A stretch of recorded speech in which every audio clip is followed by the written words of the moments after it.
สวัสดีท่านผู้ชมเนาะคลิปนี้ก็มาเบิ่งวิธีแกะเครื่อง vivo Y02 เนาะ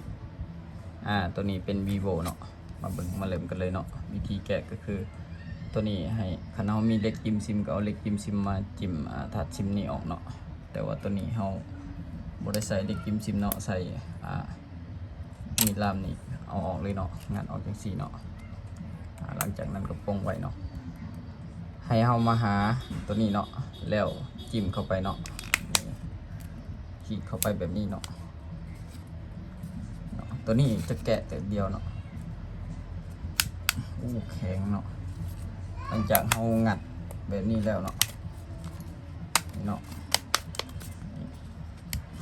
นี่มันจะออกมาเป็นประมาณนี้เนาะ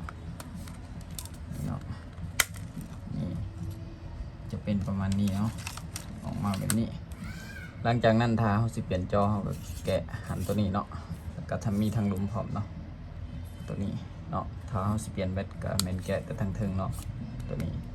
ก็คือจะเป็นประมาณนี้เนาะขอบใจหลายๆเนาะที่ติดตามรับชมคลิปจนจบเนาะ